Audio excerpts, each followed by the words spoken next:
ఎకరాల నేల ఉంది వస్తావా? నేను తీసుకుంటాను అట్టా నేల అయితే చెప్పున్నా అని చెప్పిన. నేరుగా పచ్చిపులసలు వెంకటస్వామి ఇంటికాడికి పోతే అమ్మా యారమ్మా ఈ ఇల్లు అని అదే ఆ ఇల్లే సాగిపో అని చెప్పి పోయిందే నేరుగా ఊరు యారమ్మా ఈ ఇల్లు అంటే ఏం సాయిపోనే మా నీది భూమి ఉండదంటే ఇస్తావని అడిగింది. అవును సాయిబు మా ఇంటి చచ్చిపోయి 3 ఏళ్ళు అయింది, మడక కట్టిన లేదు, చెట్టు చేమ ఉండదు, పెరుక్కొని కొట్టుకునేట్టుగా అంటే నువ్వు నాటుకునేట్టుగా అంటే చెప్పు నేను ఇస్తాను అనింది. అమ్మా నీది భూమి చూస్తే నాకు ధైర్యం వస్తుందమ్మా అంటే రా సాయిబు చూపిస్తారనింది. నెక్కందంగా నేరుగా పిలుచుకోబోయిందే, లెటర్లే పిలుచుకోబోయిందే భూమి ఇదే సాయిబు అనింది.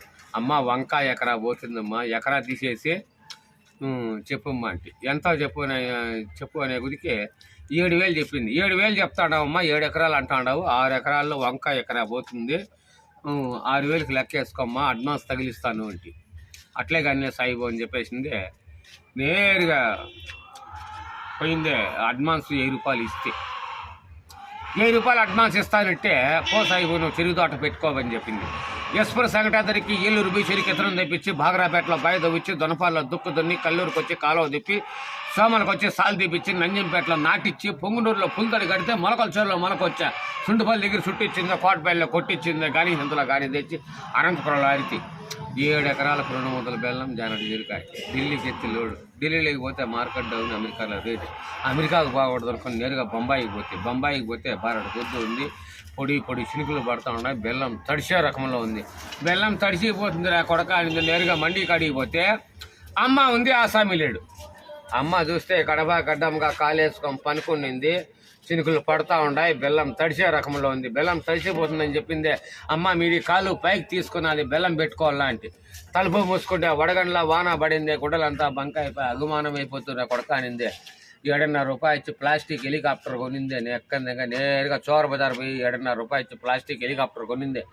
సోమప్పచ్చర్లో దిగేసి గుడ్డలన్నీ ఇప్పుకొని సాకరేవి కాడికి పోతే సాకలు సొబ్బులు సమయానికి సిరపుస్తూ ఉంది. అరే మగోడు గుడ్డలు ఇప్పుకొని వచ్చినాడే, మనం సిర వస్తూ ఉన్నాం, సిర పైకి ఎత్తేద్దాం, 4 గేట్లు వేసుకొని పోనీ అనుకోవాలన్నా అంతా చెప్పు. మమ్మల్ని చూసి ఇంకా జోరుగా వచ్చి నా కోపం వచ్చింది. అగే నీది సిర పైకి తీసుకుని అది 3 దెబ్బలు వేస్తానంట. పరకా చూపించా గొడ్డి తినేగట్టి నా బోడి మంట చేస్తుందా పొట్టు నాది 4 గేట్లోంటి. అంత బలసాల సాయిబోనికి ఏదో ఉత్తలు పోస్తే వేరులై బారితే లంకెచ్చి బొంకెచ్చి వేరు దాటిన నా కొడుకు.